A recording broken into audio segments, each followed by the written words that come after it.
Good morning, everybody. Welcome to our Calcasieu Parish Police Jury's webinar series, session number 2, where we'll be talking about programs. Today, we'll be using Poll Everywhere as our remote audience engagement tool throughout the presentation to get some feedback from the audience. You can join using the app, the web, or text. You can text CPPJ 222 to 22333, or you can use the link pollev.com/CPPJ222. I'd like to give a friendly reminder, everybody, to make sure your mics are muted and your cameras are off throughout the presentation as to not be a distraction to the rest of the participants. Additionally, you can submit any questions you might have throughout the presentation using the chat function here in our Teams interface. Thank you all once again for being here, and let's get started. So today we've got a couple of presenters. First off is John, who is an engineering director at Fenstermaker & Associates. She has been involved in this watershed study and planning process with Calcasieu Parish since its inception.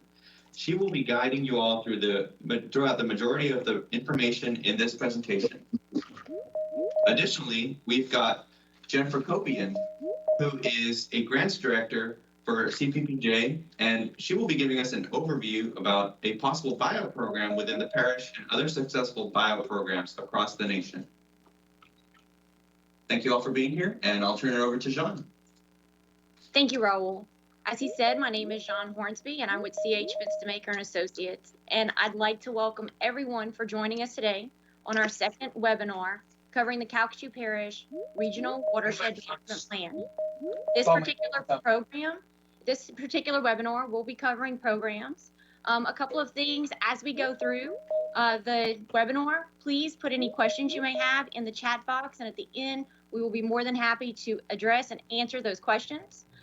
Also, as we're going forward, we will be using, as we did in the last webinar, Poll Everywhere.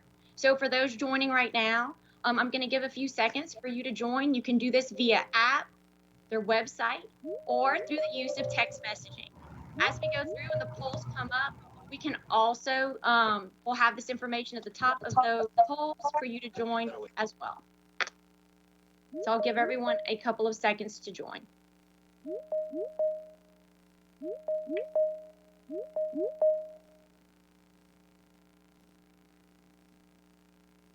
And I can see we have additional people joining. So for those joining right now, we're giving everyone a few seconds before we get started to join the Poll Everywhere. This will be used throughout the webinar in order for us to collect data, as well as to kind of guide where the webinars are going in the future.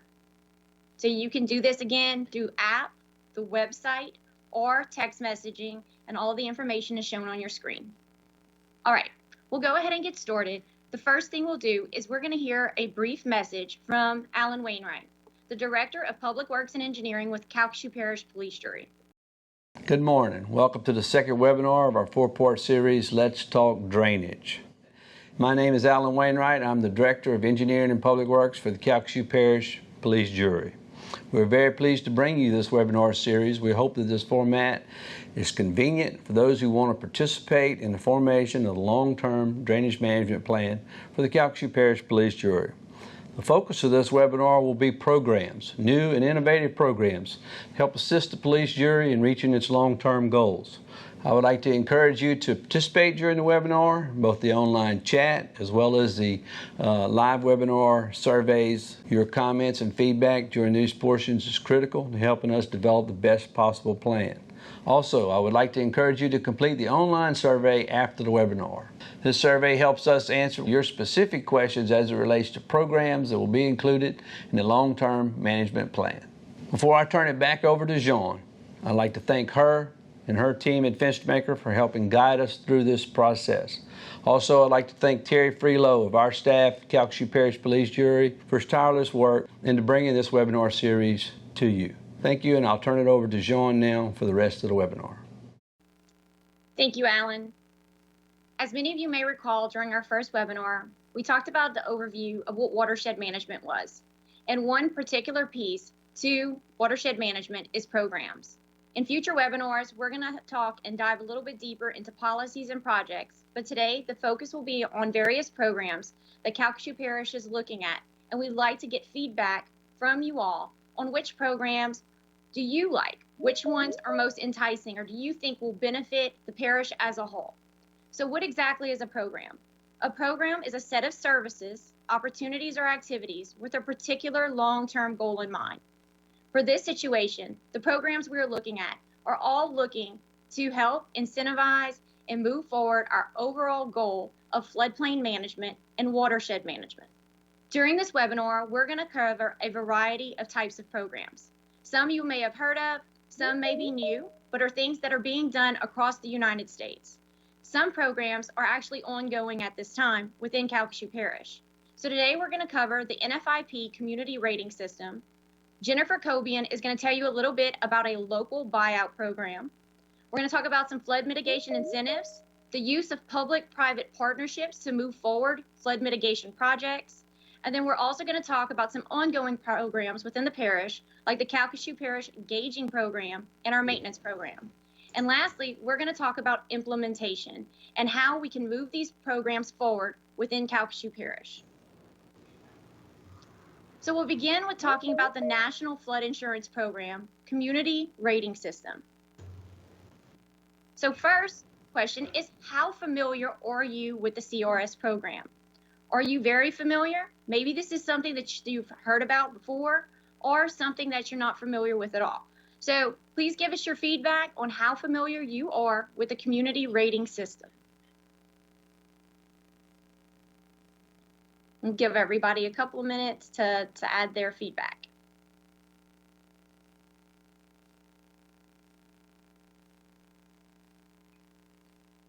All right, it looks like we've got a pretty good split here as things are coming in. Some of you are very familiar with the program. Others, it looks like that you might be hearing something new or for the first time. So that's really good as we move forward. So what exactly is the CRS program, or also known as the Community Rating System? This is a voluntary incentive program that recognizes and encourages communities to go above and beyond the requirements of the National Flood Insurance Program. The CRS program is a neat program because it's something that rewards communities that kind of take things up to the next level. So there's base requirements pushed down from the National Flood Insurance Program that we must follow.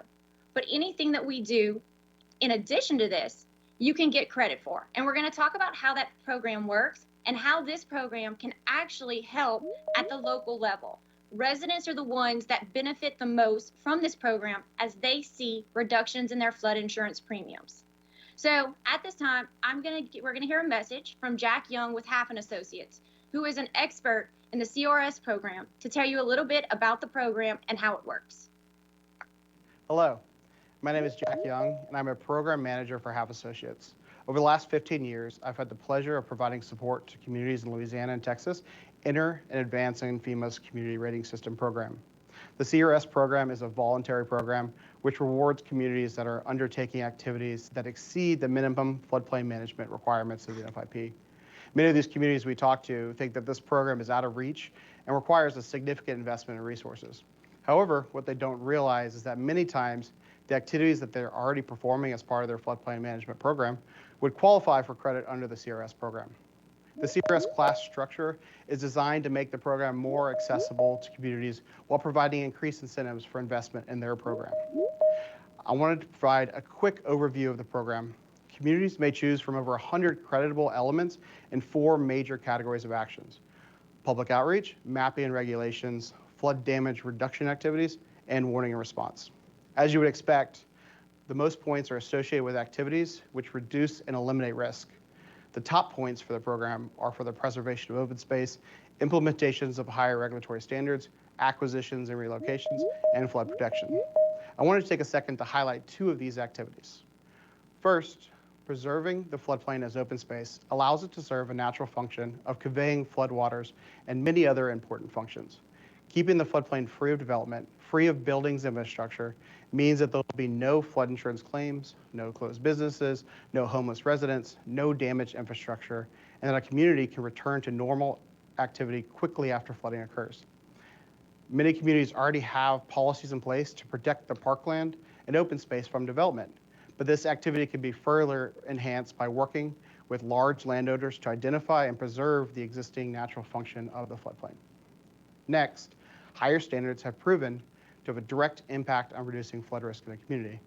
There are a range of activities that can be credited under this activity, from freeboard requirements to fill restrictions, foundation protection, building code adoption, and the protection of critical facilities. By reducing the risk for new development, the community will take steps to becoming more resilient in the future. These are just 2 examples of the 19 different activities under the program, many of which don't require a significant change to the community's existing floodplain management program. The CRS program is unique in that investment by the community has a direct financial impact to its residents, meaning dollars stay in the community. Politically, investment in this program is usually met with little opposition, since it's easy to quantify the benefit to its residents. Personally, as a resident of a CRS Class 4 community, I've directly benefited from my community's investment in the CRS program, which offers residents of my communities a 30% reduction in their flood insurance premiums. Calcasieu Parish has over $6 billion in total flood insurance coverage. That equates to over $6 million in written premiums. It's easy to see how investment in this program could have a big impact on your citizens. This will be more important as the homeowners start to feel impacts of changes under Risk Rating 2.0. If you are a community interested in this program, I would encourage you to go to crsresources.org and fill out the CRS Quick Check.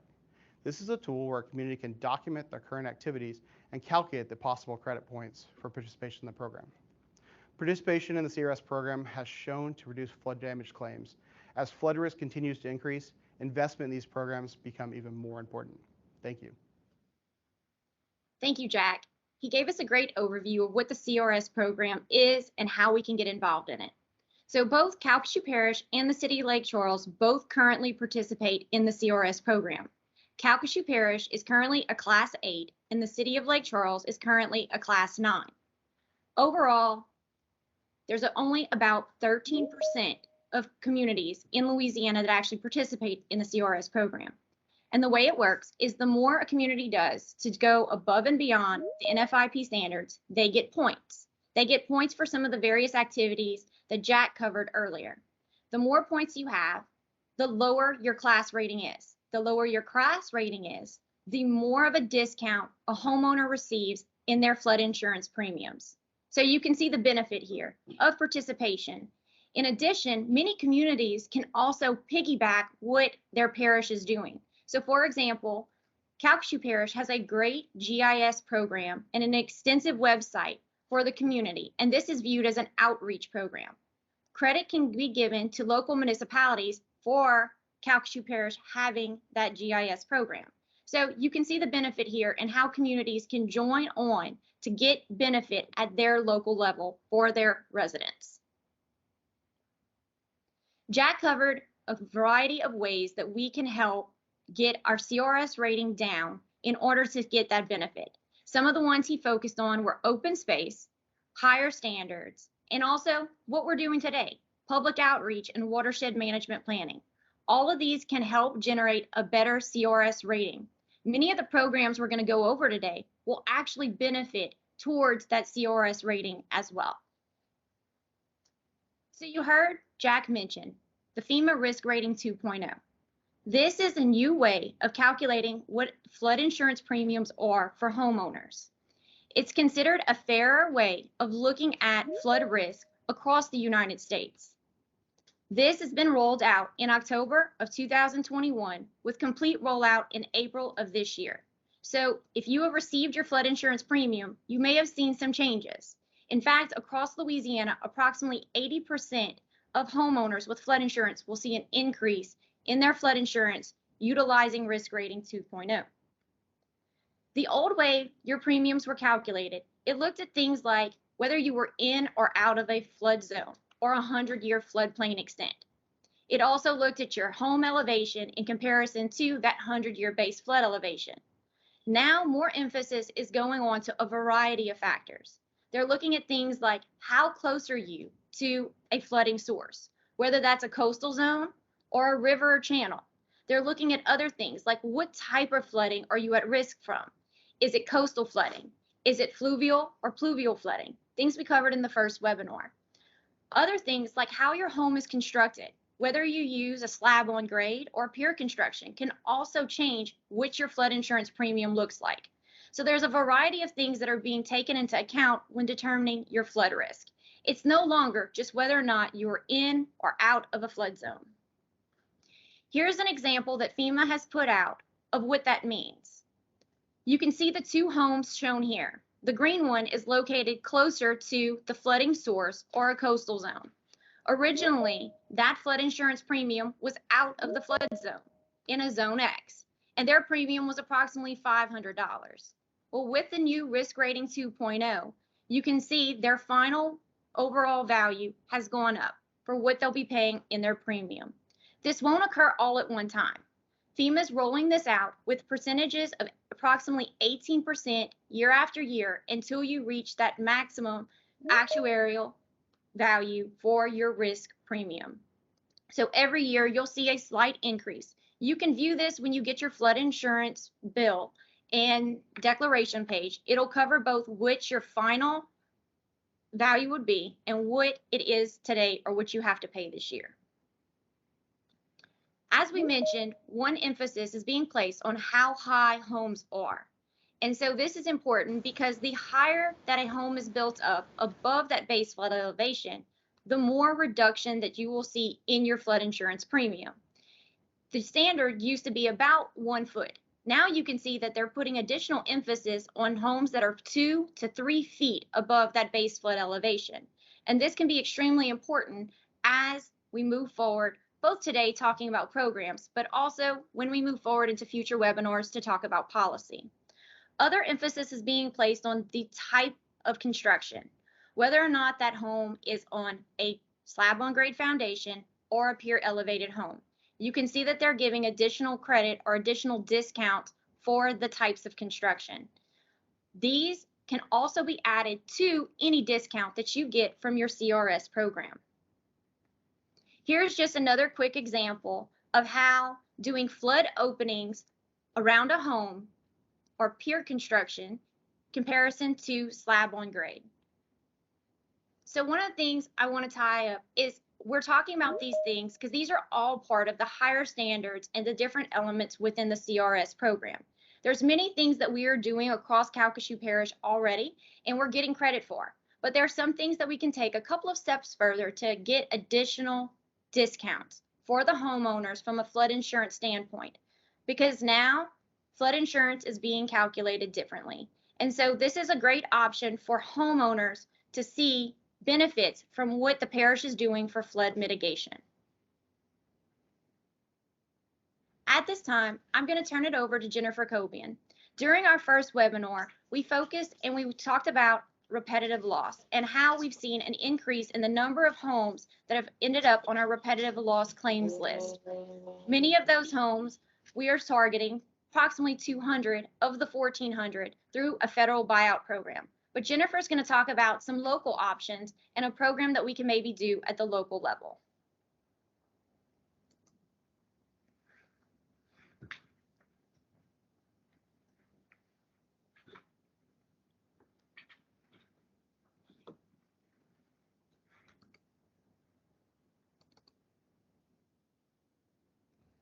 Good morning, everybody. My name is Jennifer Cobian. I'm the Grants Director for the Division of Engineering and Public Works for the Calcasieu Parish Police Jury. One of the things that we do is we manage federal grant programs, including FEMA's Hazard Mitigation Grant Program, also known as HMGP. Part of HMGP includes applying for and administering buyout programs for flood-prone properties. This experience of administering FEMA buyout grants has given us insight to the benefits and constraints of a buyout program, and that's what I'm going to cover over the next few slides. So what is a buyout program? A buyout program is where we purchase flood-prone properties, which gives property owners the opportunity to move away from flood hazard areas. Buyouts are really a last resort option. A buyout may be necessary because a drainage improvement project will likely not reduce flood risk for a property.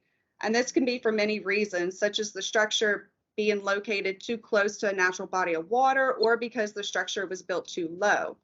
We see this often with older homes that were built before the knowledge that we have today related to an area's flood risk, such as FEMA flood maps.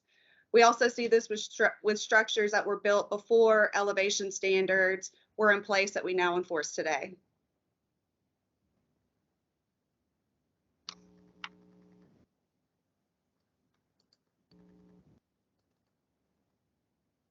To date, we've completed 50 buyout projects with FEMA grant funds.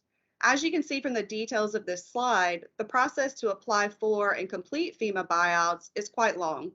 From the time a resident reaches out to us to be placed on a FEMA grant application until their project is complete is typically around 3 years. And that's even if we can get that property on a grant application, which I'll explain here in just a minute.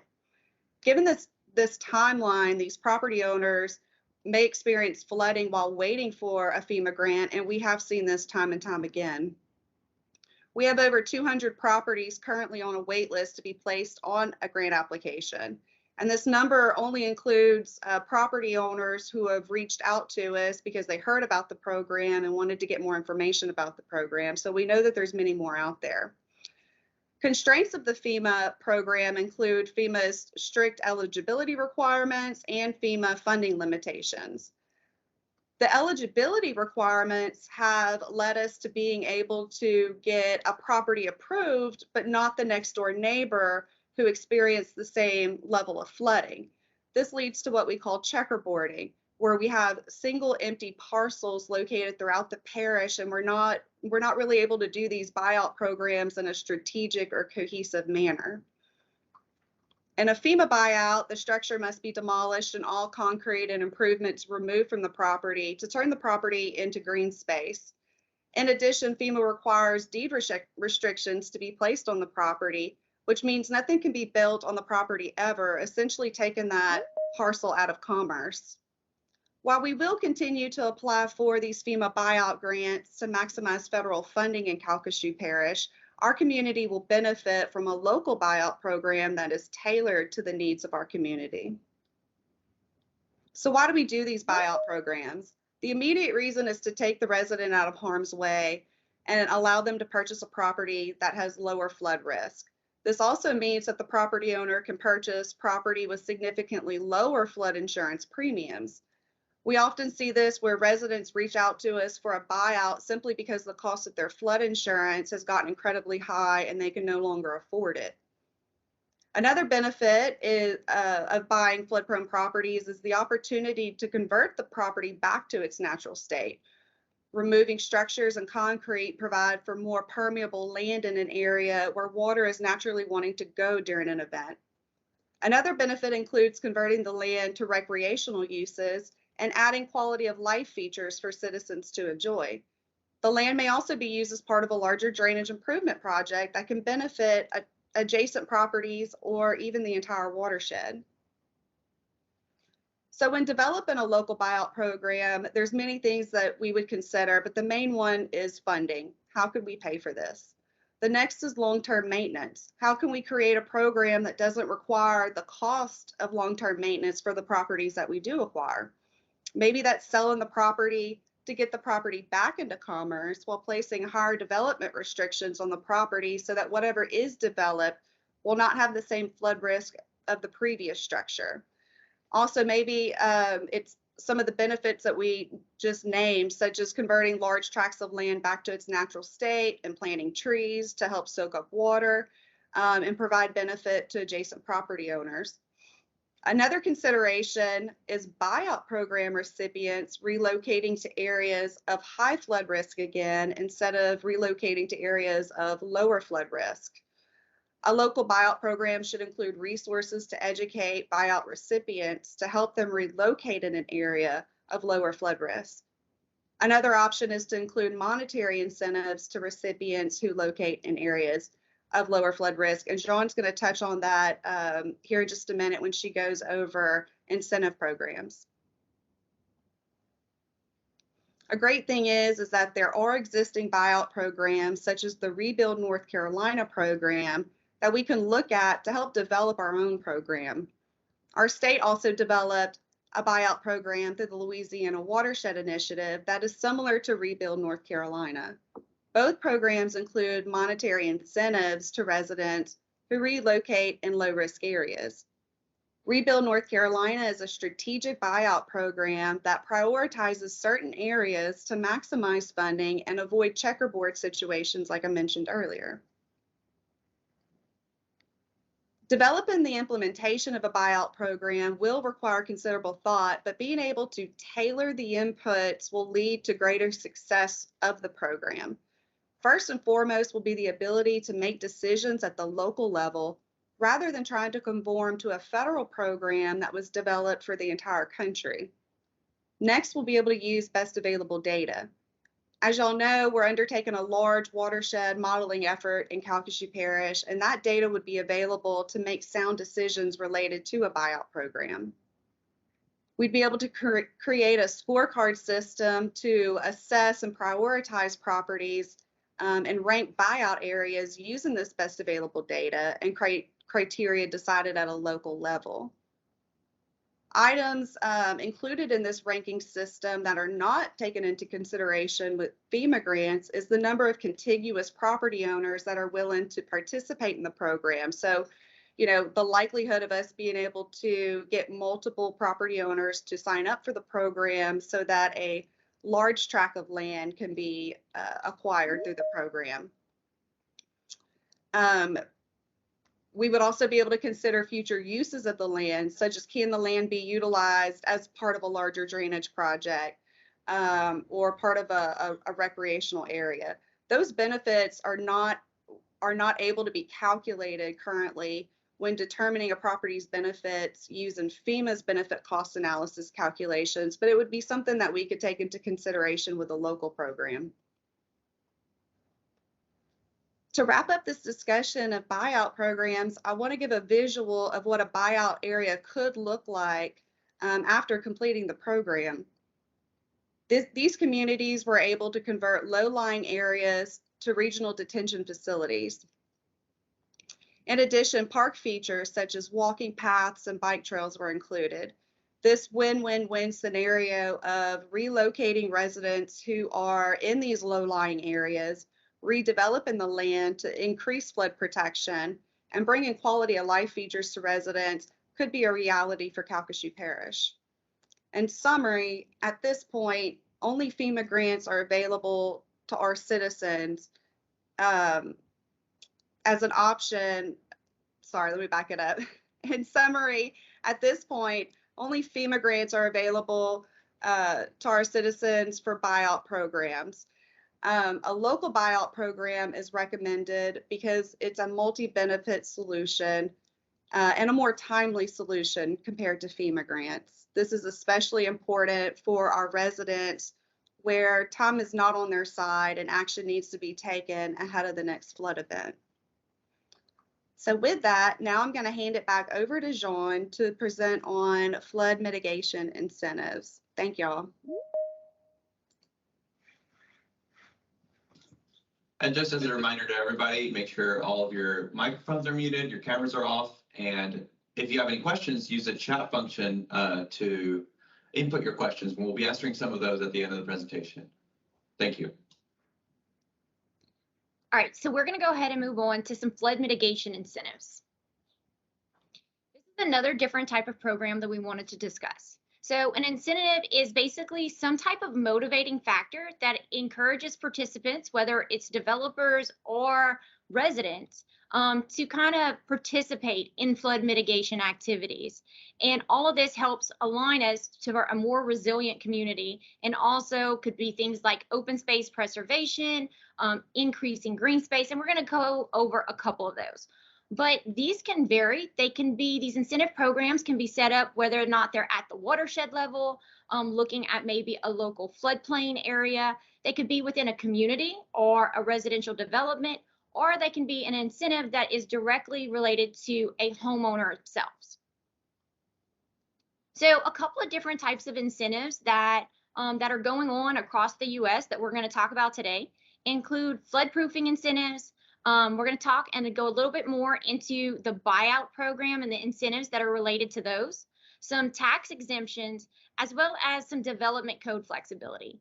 A couple of others that I just want to touch on and mention, but we're not going to dive any deeper into, but they are regards to kind of more of things at a local level for a homeowner or a development. And they can be variances, or they can also be green space incentives, where if a homeowner goes and increases the green space within their lot, there's some type of incentive that's pushed down to them. And some of these are going to be based on fee reductions or utility fee reductions, which we're going to talk about those utility fees later. So why are incentive programs important? One example that we're showing you is this is the watershed of Cayuchi Coulee. This is where the Chenault Airport is. This watershed drains actually from the south to the north, with the most downstream area being the pink and the red that you're seeing here. This is the land use. This shows that this area is highly developed on the downstream end, with the upstream end being mostly pasture land, cropland, and more of a rural area. But y'all all know that with the East McNeese extension, we're seeing a lot of development in this area. So are there things or programs that we can put in place that incentivize all the development that's coming down to go, again, a little bit above and beyond what the general standards are? So we're going to go ahead and get started and start looking at some of these incentive programs. The first one we're going to talk about is flood proofing. So flood proofing refers to any type of structural or non-structural addition to maybe a business or a home that can be done to help reduce flood damages within that facility. So the ones you see here, one has a small flood wall located around this commercial building, or maybe it's a flood wall around mechanical and electrical pieces. We're going to see a couple of examples of different types of flood proofing, but how can we incentivize these? Communities are looking at things across the United States that include things that are possible reimbursement programs. So for example, if a commercial building or a resident was to implement some type of flood proofing themselves over a period of time, they could get reimbursed or partial reimbursed for implementing this type of flood proofing. Other things include tax breaks or funding assistance. There's currently federal funding assistance for flood proofing for commercials, but not for residential. But similar to the local buyout program, there could be some type of local program that's set up for flood proofing for both commercial and even possibly residential locations. So what exactly is flood proofing? So here are some examples. The ones on the left-hand side under the commercial are considered passive flood proofing elements. Flood proofing is getting talked about more and more. There's a lot of products out on the street, and I'll tell you that it's important to do your research or to get more information. We've provided a lot of information on flood proofing on our story map, and you can go there to see different types of vendors and different things. One thing I want to note is that not all flood proofing elements are created the same. And right now, FEMA is working on a certification program to basically certify these different vendors. So it's important to check that. But what passive flood protection is whenever rainfall starts and water levels get to a certain level, these activate automatically. So you can see the flood wall that comes up. It's actually in the concrete. You probably drive over it, never see it, or tell it's there. I've actually been told that there's one here in Lake Charles, I believe at a hospital, that has been incorporated a number of years ago. This wall comes up and can protect that development from flooding. These can also be placed at your doorway and have the same passive effect. On the residential side, you have things that can protect your doors, and they are placed. You have to put them yourself and set them up, but they can be used to prevent floodwaters from coming into your home. Other things that you might be more familiar with are the levee systems that are filled with water and can be placed around a home. These have to be done. You have to kind of know that storm's coming and be there to put these in place. Recently at the Floodplain Managers Association National Conference, lots of vendors were there. The going price for a home door system is about $800 per door per home. But this is something that a resident could install for their home. This is typically meant for smaller flood events, inches, not feet of water, to help protect those homes, or more the entry point that water might be getting into your building. But we could look at programs to incentivize these. The next incentive program we're going to talk about is tied to the buyout program. So in Rebuild, North Carolina, they put an emphasis on ensuring that those homes that were bought out, that those residents had the options to stay where they live. Many people, like here in Calcasieu Parish, don't want to move. They love their families, their communities, they love their schools. So they don't want to move out of where they currently live. So what North Carolina has done is a buy-in program. And anyone that participates in their buyout program gets to choose 2 elements within the buy-in program that they can further participate. Some of these consider matching down payments. They consider risk reduction. So if you go to a higher protected area, you can get more money based on that area. So the higher ground you build on, naturally, the more you can get. Other things like helping for affordable housing. That's another important element that was placed in North Carolina, is ensuring that there were home options for people no matter where they can live. Another thing was affordable renting. So $15,000 was an incentive to those that participate in the buyout program for rental. This was mainly focused on allowing people to kind of stay in maybe the same school district to complete a school year for their children and not having to relocate them maybe within the community, but to another area. So this is another thing and another type of incentive program that can be added to your buyout program from a local level. Another incentive program that's being done in Oregon is a riparian tax incentive program. There are lots of drainage programs out there that tie back to tax incentives. This one is a great example of, in Oregon, what they've done is anything that you basically maintain or set aside 100 feet outside of your channel, you can get a tax incentive on. So what this does is it encourages people to go above and beyond. Here in Calcasieu Parish, we do have a servitude or a setback off of our channels. But this would say if a homeowner or a commercial developer would come in and set aside additional property and ensure that that area is free of development, there are some types of tax exemptions that can be pushed down to the developer or the homeowner. Another thing we want to cover are different types of development incentives. One thing that we want to ensure throughout flood mitigation is we still want to encourage development. That is important to our growth and our economic well-being as a community. I've worked with many developers and they have great ideas when they come forward. So working with them is extremely important. But there's always that balance of ensuring flood mitigation and also helping them to do a quality development. There's things that we've worked around and I've worked personally with, and I've also seen others work with, that include things like reduction in parking requirements or maybe density bonuses. So if they allot more green space than what's required by ordinance, they can get maybe smaller lot sizes. Other things that we've looked at is flexibility in design standards as well.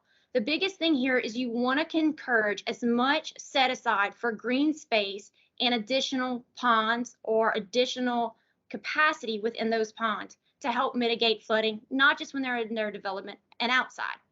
But these things can also be helped through financial incentives. Maybe this is reducing the development fees or the contribution of public land. You heard in the buyout program, one of the biggest concerns is how do we continue to maintain this property? That becomes a burden down on the parish who is acquiring these properties through buyout. So one thing that we've seen in some communities is those properties that are acquired, if a developer is coming into an adjacent piece of property, that piece of land is actually donated or sold to that developer for flood mitigation purposes. So if they're already digging a pond for their development, they can extend that pond onto this piece of property. They can utilize that piece of property as part of their green space.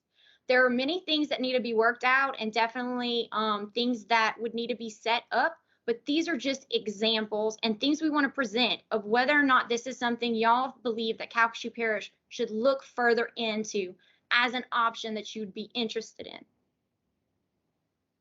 All right, so I've covered a variety of different types of incentives, some in more detail than others, but we're going to do another poll. So tell us, what incentives are you most interested in? So go ahead, we'll give you a few seconds for everybody to start reporting.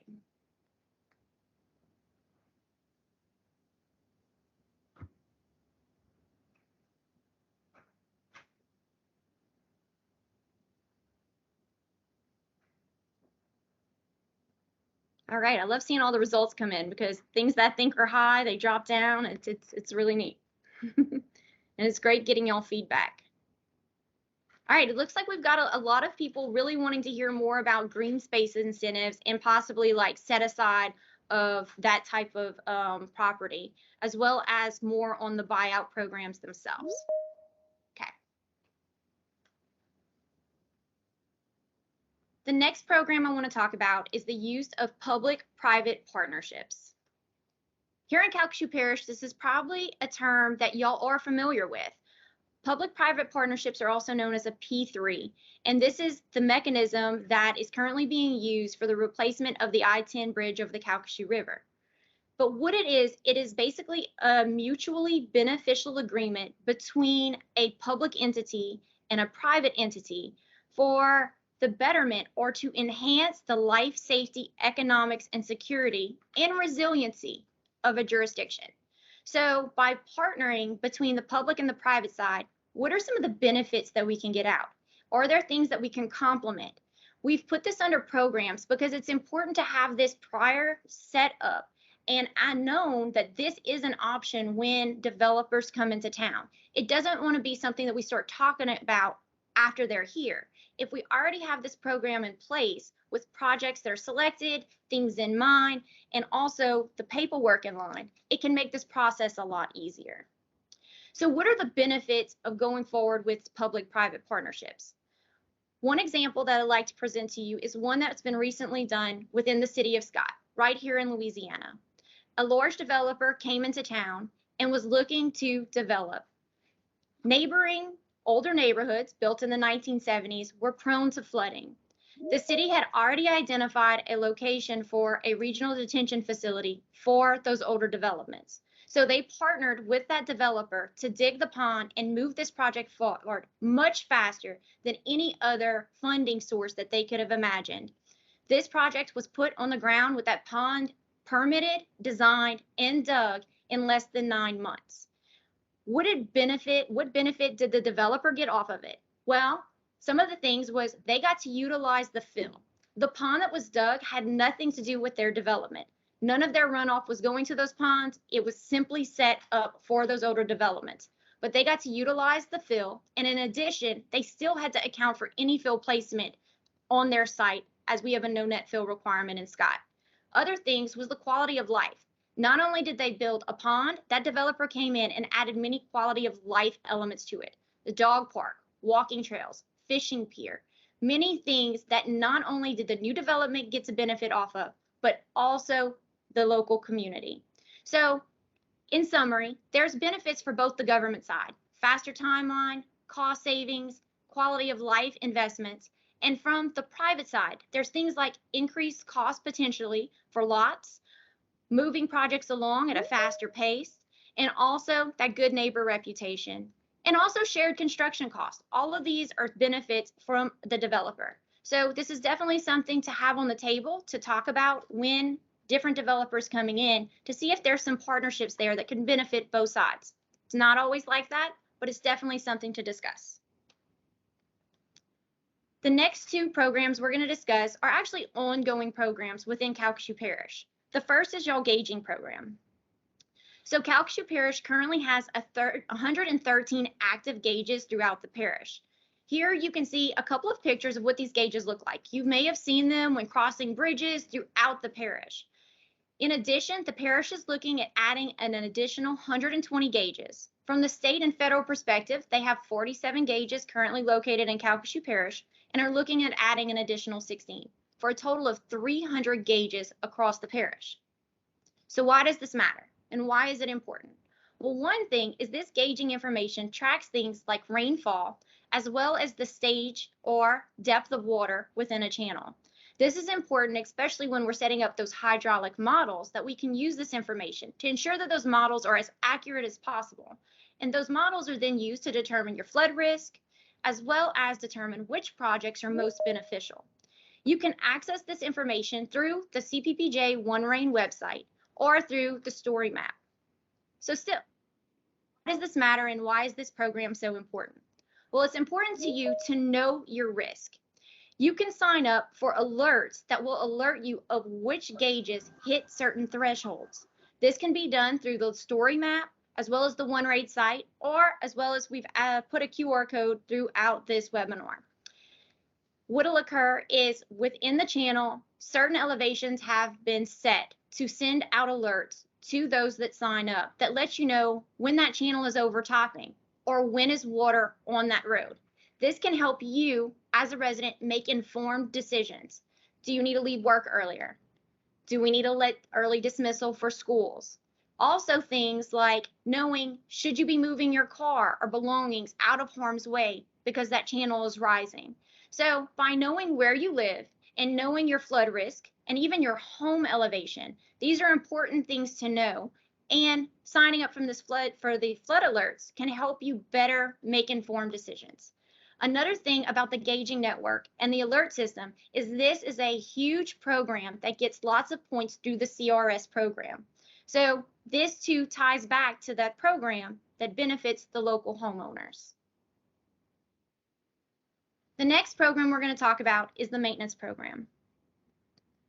There are many aspects that are detailed throughout a maintenance program. It can include everything from unclogging driveway culverts, maintaining roadside ditches, bridge maintenance, and vegetation control along channels.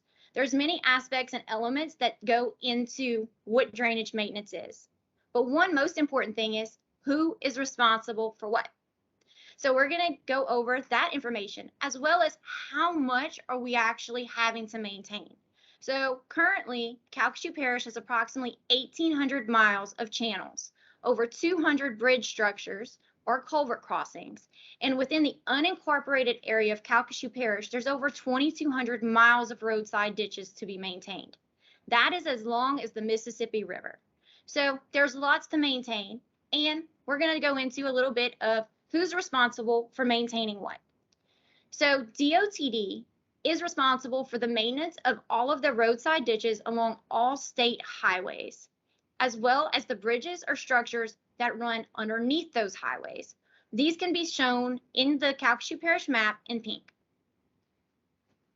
Municipalities such as the City of Lake Charles, Westlake, Sulphur, Ioway, Vinton, and DeQuincy are all responsible for the maintenance of their roadside ditches within their municipality boundaries. And Calcasieu Parish is responsible for all of the roadside ditches in the unincorporated area of the parish. However, I'll tell you, the biggest lift is definitely that being held by the gravity drainage districts. They've got over 1,800 miles of channel to maintain. Gravity Drainage District West, on the west side of the parish, is responsible for all of the channel maintenance that goes into the Sabine River as well as the Calcasieu River. Gravity Drainage District 2, on the east side of the parish, is responsible for all of the channels that drain into the Calcasieu River, as well as some channels that even drain into the Mermentau Water Basin. So this is important to note of who's responsible for each of these elements. Currently, Calcasieu Parish is working on a program that looks at not just being reactive and responding to work orders, but looking at a more proactive and, more importantly, the preventative. This is the gold star standard. Preventative maintenance is where we want to be. Proactive maintenance is currently being done. When we know that a storm is coming in from the Gulf, or we know that we've got a large rainstorm that's being predicted over the next coming days, they're going to pinch point locations or areas that they know typically capture a lot of debris and ensuring that those are cleared. This is a proactive approach to drainage.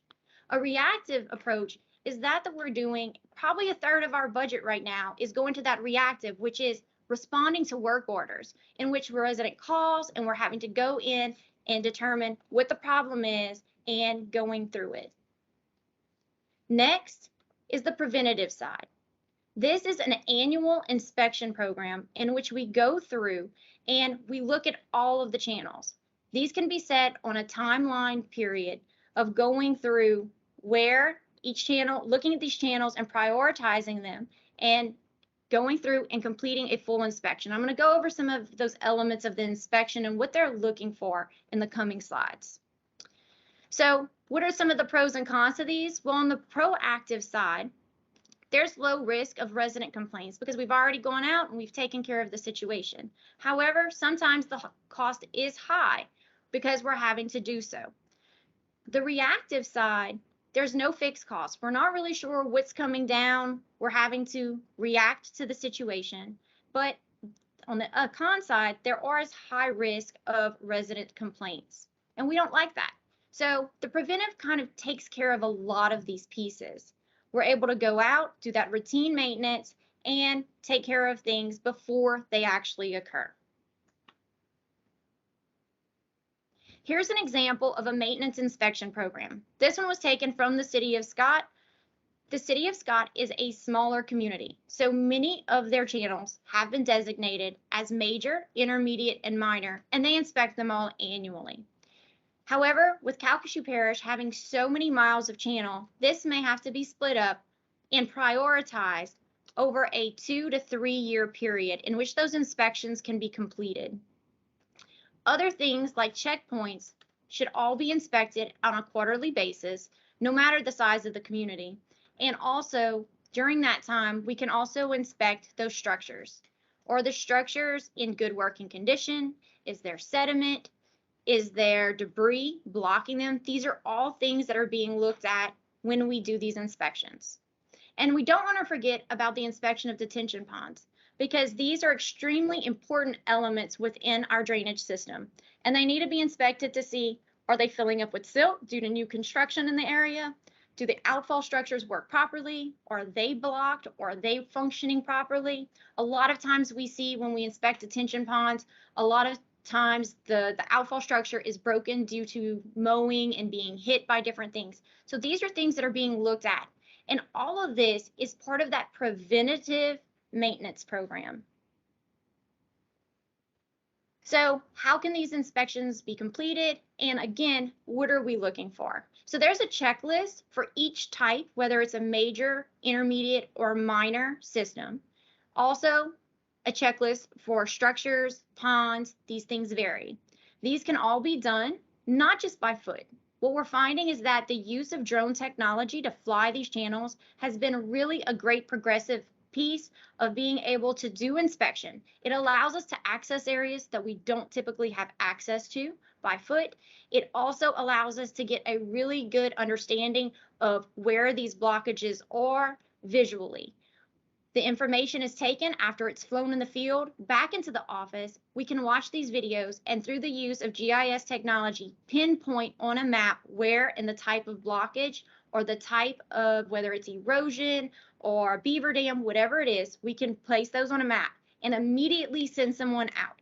So instead of staff going into the field and spending their time doing full inspections, they can spend their time assessing the situation and responding to it. So this is all part of that preventative maintenance program. So what are we looking for when we do inspections? We're going to go through a couple of different examples of maintenance. The picture to the left, obviously, this is heavy debris, litter. This is definitely an issue and something that needs to be mitigated. On the right-hand side, these are some examples of good maintenance. A lot of times we get calls or complaints saying that there's water in the ditches. There will be water in many of our ditches throughout Calcasieu Parish.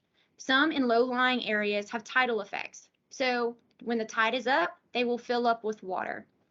Other side, you will see that this channel has water in it. This is due to the over 50,000 individual mechanical sewer plants that we have across the parish. The parish is working to get some of these mitigated, but at this time, we're getting these low flow discharges into the channel that adds water to the channel itself. But overall, these ditches are well maintained. Here's another example. The culvert to the left, obviously completely blocked. This sedimentation prevents the capacity of what that culvert was meant to do, of push water from one side of that driveway to the other. With a blockage like this, it can cause water to back up and overtop not only the driveway, but mow onto the road as well. And this is a safety issue. The culvert to the right has a small amount of sedimentation. This is natural. It will occur, but this is a well-maintained culvert. Another example, a blockage with a little bit of debris that's in front of it. One of the things that we'd ask, and we've been asked before, is what can we do as the local homeowner? One of the things I can tell you is if you see debris in a channel, not necessarily a channel, but particularly your roadside ditch or the ditch that's in front of your home, keeping it clear of debris is extremely important, whether that's lawn clippings, whether that's pine needles, or just any trash that may have landed in there. These are things that you can do to help, but this is a blockage on the left, and on the right-hand side, this is a clear, full capacity culvert that's able to push the flow through. Another example, Christmas tree. Apparently, it either got dumped here or maybe it rolled into the channel after a storm being placed by the roadway. We remind everyone that any debris that you may have that you place next to the road, ensure that it cannot get into the channel. But this is an example of a blockage. The culverts to the right, though having water, as we mentioned earlier, this is natural for Calcasieu Parish to have water in a lot of our channels. And I'll also note that sometimes you might actually see a culvert that is buried.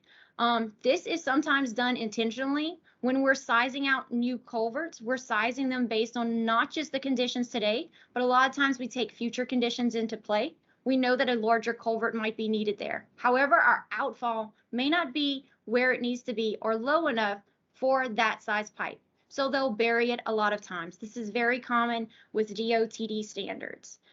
So with the hopes that that outfall channel might get dredged or brought down at some time and allowing a full flow capacity through that culvert. So now I'm going to move on to implementation. You've heard about a variety of programs, but the one thing that they all have in common is that they all need funding. So there's different elements that we can look at to fund programs like this if interested. Federal funds, local taxes, development fees, and drainage utility fees. And we're going to talk about each of these. So federal funding is something that Calcasieu Parish has done a great job over the years taking advantage of.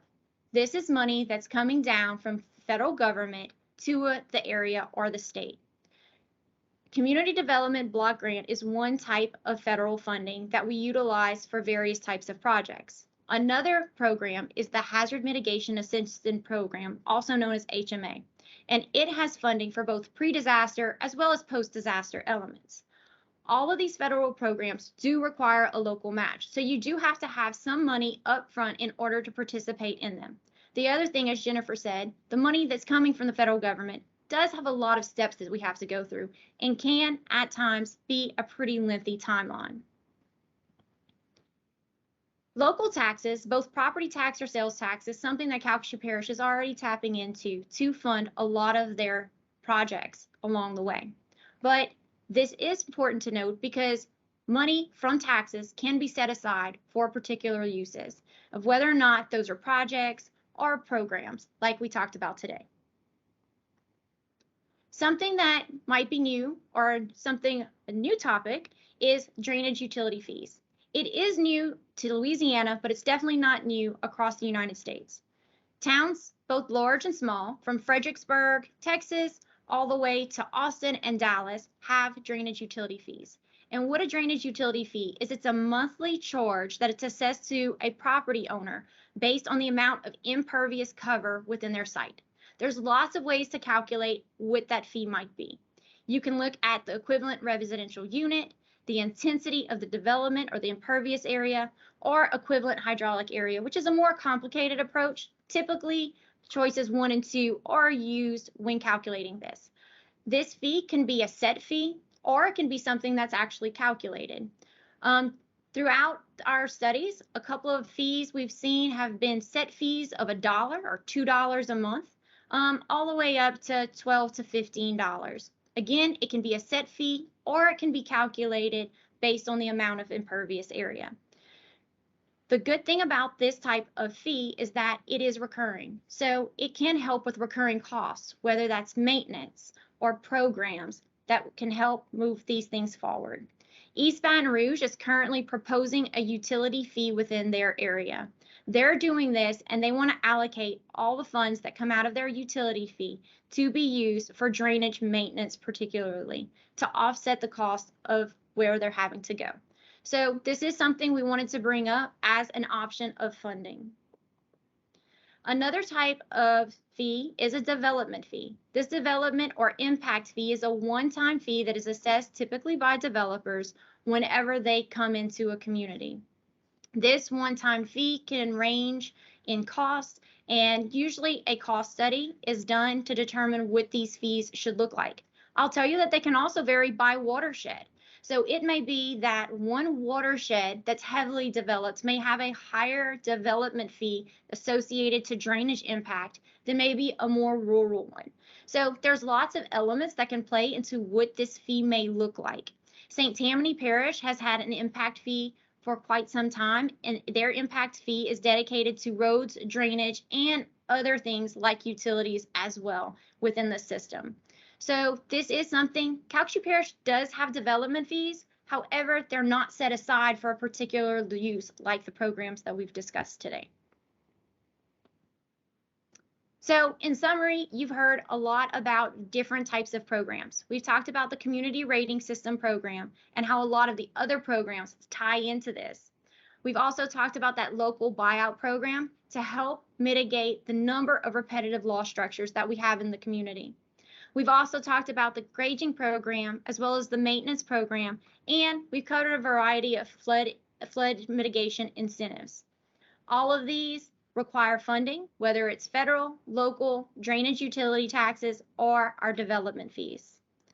At this time, we would like to get some feedback from y'all. So please select the program that you heard about today that you think Calcasieu Parish should focus on the most.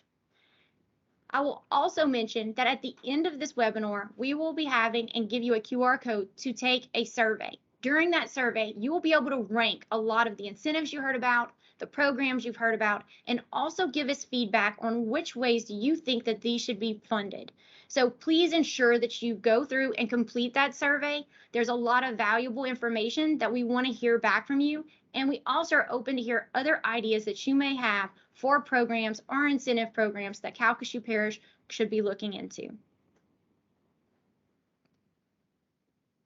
All right, it looks like we've got a lot of emphasis on the maintenance program as well as that community rating system and those incentives.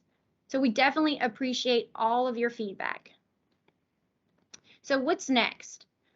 As I mentioned, the survey is extremely important as well as the feedback that we're getting from these webinars. We're going to integrate this feedback into our project analysis, and we're going to be providing a report back to the police jury for approval on moving projects and programs as well as policy forward over the next year.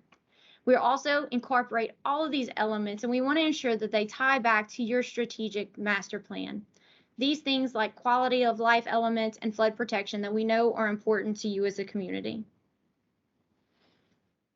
So again, I thank everyone for your attendance today during this webinar. We hope that you attend the next coming ones. We'll have policy in August and projects we'll be discussing in September, and we'll be sending out invites to all of those as well. At this time, we will respond to any questions that we may have. And lastly, I will have this up as we go through questions because I do think it's important. Here's the QR code and website for the surveys. The QR code for the next webinar, as well as that story map. Please remember to continue to go back here. Lots of great information. We've added lots of information that has recently came out from FEMA. So this is a great place for you to get that information for us to communicate. So at this time, we're going to take a couple of questions. Yeah, okay, so we did get a couple questions in the chat. The first question is, what is the process for municipalities to enroll in the CRS program? So the CRS program is voluntary for a community. There is a couple of ways you should reach out to your state NFIP flood managers. This is at DOTD. Her name is Pam Lightfoot and Cindy O'Neill. They're great advocates for the state and to help you get on board with the CRS program. If you need contact information, please let us know and we can help you reach out to them from a community standpoint. Okay. The second question is, I live in an older subdivision. What can I do to help protect my home from flooding? So older neighborhoods are definitely one area that you can look at items like flood proofing. That is something that as an individual resident you can look at. If you are part of a repetitive loss on the list, definitely that buyout and elevation is another element. One thing I would tell you that if you're in an older neighborhood and there is upcoming development around your neighborhood, getting into discussions of whether or not, a lot of the neighborhoods don't have detention, that can help and can mitigate. So looking at and that partnership with upcoming development is another element to talk about, and that's that private partnership side. So. Okay, great. The next question is, when do you foresee the parish implementing a local buyout program, and when will it be open to commercial development? I'll let Jennifer go ahead and answer this one. Sure. A local buyout program's timing would be dependent on what funding mechanism is decided on and how long it takes to obtain those funds to be able to implement a program. But we would, once those funds are obtained, we would be able to implement rather quickly, since we've got a good background in it and a good idea as to what it should look like. At this time, it would only be a residential program, but there is a possibility that we could open it up to commercial properties down the road. Perfect. The next question is, what can a homeowner do to help with drainage maintenance? So as mentioned earlier, homeowners can play an important part to overall maintenance. One is if you see something that is of concern, reporting it to the parish. That can be done through their website. Other things as a homeowner, I always encourage people to be diligent. Don't blow your clippings into that storm drain. If you've got pine trees in the area, a lot of times pine needles can block a lot of culverts out. Take the time, clean them out yourselves. Be part of the overall program. This is something that we encourage. Again, controlling trash and litter, another extremely important thing. I'll tell you, a lot of times these maintenance crews, they're not removing blockages from trees. They're removing blockages from sofas being dumped or other things that are just being placed in these channels. So taking those and being diligent about, litter control, maintenance within your lot can help. So please participate in the overall program. Okay. The next question we got was, how will the development fees and incentives apply within the city limits? So this can be done multiple ways. One of the things I would tell you is that any incentive program should not just be looked at through a city, but I would tell you that we need to start looking at this as a watershed. So incentives that can vary from watershed to watershed are very popular. You'll hear, river authorities and different terms like that issue these. So start looking holistically across the parish from the watershed standpoint is important. The fees that are discussed earlier, they can be pushed out in various ways. Some utility fees and drainage fees are added on as part of a service bill that you might already receive, whether that's garbage or water or sewer. But there also been means that some tap it on to whenever you're paying your property taxes, you can also pay that utility fee there as well. Okay.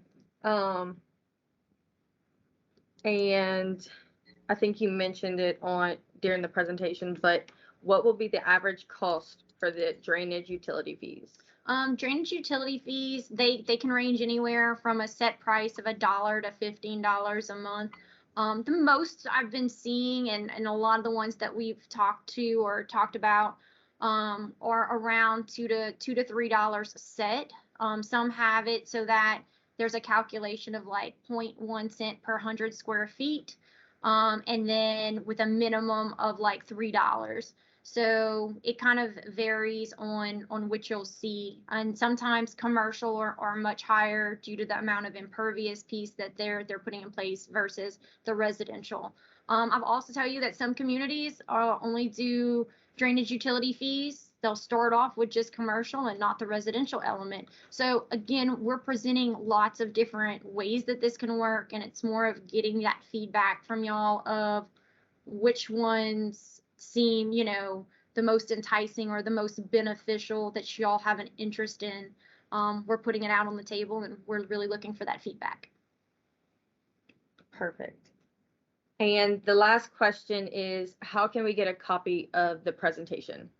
So the presentation is being recorded, and Calcasieu Parish will be pushing it out through their website. It'll also be pushed out through social media and other links. So those are different ways that you can watch it. Please share it. I know not everyone can take a break of an hour and a half in the middle of their day to watch this, but we do encourage y'all to share with your friends, with your neighbors, your colleagues, so that they too can watch and participate and give us feedback wherever they can.